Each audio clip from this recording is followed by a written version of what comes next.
Welcome back everyone. আজকের এই ভিডিওতে আমরা কথা বলবো টেকনো নতুন ডিভাইস টেকনো পোভা 7 এই স্মার্টফোনটাকে নিয়ে।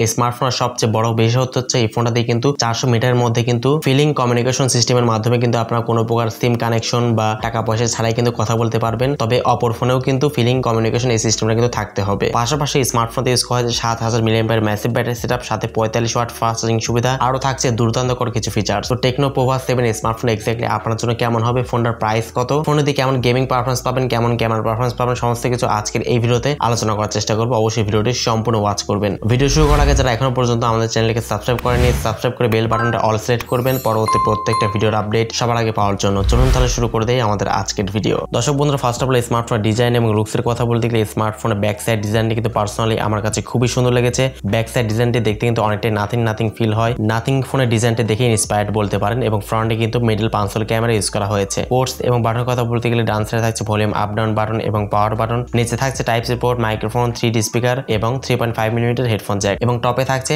Secondary noise cancellation microphone, air blaster এবং ডুয়েল স্টেরিও স্পিকার। মানে সকল প্রকার পোর্টস এবং বাটনে কিন্তু স্মার্টফোনতে ইনক্লুড করে দেওয়া হয়েছে। স্মার্টফোনতে ইউজ করা হয়েছে 6.78 ইঞ্চি সাইজের একটি ফুল এইচডি প্লাস রেজুলেশনের একটি ফ্ল্যাট ডিসপ্লে ইউজ করা হয়েছে। ডিসপ্লেতে পেয়ে যাচ্ছেন 120 হার্টজ এটি রিফ্রেশের সুবিধা। তো যেহেতু এখানে ফুল এইচডি প্লাস থাকছে, তো সেক্ষেত্রে অবশ্যই আউটডোরে ডিরেক্ট সানলাইট ইউজ করার সময় কোনো প্রকার শার্পনেস বা ব্রাইটনেস জড়িত কোনো সমস্যা কিন্তু আপনি ফেস করবেন না। সেই সাথে 120 হার্টজ রিফ্রেশে থাকে, অবশ্যই স্মুথলি ফোনটিকে রান করতে পারবেন। এবং কার্ভ ডিসপ্লে থেকে কিন্তু ফ্ল্যাট ডিসপ্লে পার্সোনালি আমার কাছে বেশি পছন্দের, অনেকটাই প্রিমিয়াম ফিল দেয় এবং হ্যান্ড ফিলও কিন্তু অনেকটাই ভালো পাওয়া যায়। ফোনটার এতে মেইন পারফরমেন্স টেকনিক বলতে গেলে ফোনটাতে পাচ্ছেন অ্যান্ড্রয়েড 14 এর সুবিধা, আপ টু 2 মেজর অ্যান্ড্রয়েড আপগ্রেডের সুবিধা পাচ্ছেন। iOS 15 ইউজ করা হয়েছে এবং এই স্মার্টফোনতে মিডিয়াটেক Helio Z100 আলটিমেট এর একটি 6 ন্যানোমিটারের ফেব্রিকেশন বিল্ড করা most powerful gaming chipset use করা হয়েছে এবং এর জিপিইউ হচ্ছে Mali G57।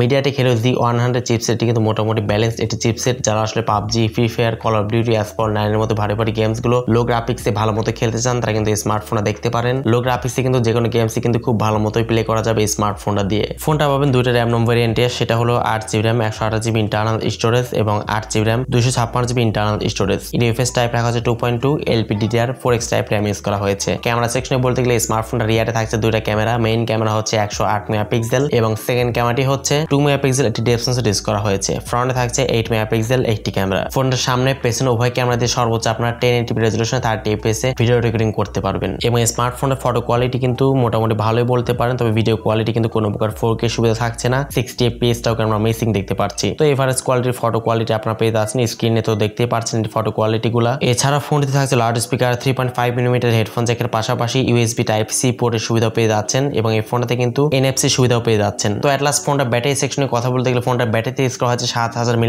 Massive battery setup এবং 45 ওয়াট ফাস্ট চার্জিং সুবিধা। 7000 mAh দেওয়া তো অবশ্যই ভালো পরিমাণের চার্জ ব্যাকআপ এখান থেকে আপনার অনায়াসে পেয়ে যাচ্ছেন। যেহেতু খুব একটা বেশি আহামরি কনফিগারেশন এখানে নেই, মিডিয়াটেকের প্রসেসর কিন্তু খুব একটা বেশি ব্যাটারি বার্ন কিন্তু করে না, তো সেক্ষেত্রে অবশ্যই ভালো পরিমাণে চার্জ ব্যাকআপ এখান থেকে আপনার অনায়াসে পেয়ে যাচ্ছেন। 45 ওয়াট ফাস্ট চার্জার দিয়ে খুবই দ্রুত সময়ের মধ্যে ফোনটিকে আপনারা রিচার্জ করে নিতে পারছেন। টেকনো পোভা 7 এই স্মার্টফোন বর্তমান সময়ে আপনার 128GB ভেরিয়েন্টটা $150 মধ্যে কিন্তু পেয়ে যাচ্ছেন এবং 256GB ভেরিয়েন্টটা $170 মধ্যে আপনারা পেয়ে যাচ্ছেন। তো এই প্রাইস পয়েন্টে ফোনটা আপনার কাছে কেমন লাগলো অবশ্যই কমেন্ট সেকশনে জানাবেন। যারা আসলে খুব একটা বেশি গেমিং টেমিং করেন না, মিড রেঞ্জের মধ্যে একটি ভালো মানের স্মার্টফোন কিনতে চান, তারা কিন্তু এই স্মার্টফোনটা দেখতে পারেন। ব্যাক সাইডে 4K থাকছে না, 60 fps টাও কিন্তু আমরা পাচ্ছি না। মোটামুটি ক্যামেরা বলতে পারেন ফটো কোয়ালিটির জন্য ভালো হবে, বাট ভিডিওর জন্য কিন্তু খুব একটা বেশি কিন্তু ভিডিও পারফরমেন্স কিন্তু অতটাও কিন্তু ভালো দিতে পারে না। তো সেক্ষেত্রে অবশ্যই যারা খুব একটা বেশি গেমিং টেমিং করবেন না, মোটামুটি ক্যামেরা হলেও চলবে, তারা কিন্তু এই স্মার্টফোনটা দেখতে পারেন। অনলাইন ক্লাস করার জন্য, সোশ্যাল মিডিয়া হ্যান্ডেলিং, টুকটাক কাজ করার জন্য এই স্মার্টফোনটা ঠিক আছে। বাট যারা হার্ডকোর গেমার রয়েছেন, বেশি গেমস খেলতে পছন্দ করেন, ভালো ভিডিও কোয়ালিটি দরকার, তারা কিন্তু এই স্মার্টফোনটা না নিয়ে অন্য কোনো ফোনে সুইচ করতে পারেন। সো আজকের মতো এই পর্যন্ত, দেখা যাচ্ছে নেক্সট ভিডিওতে। সে পর্যন্ত সবাই ভালো থাকবেন, সুস্থ থাকবেন। আসসালামু আলাইকুম।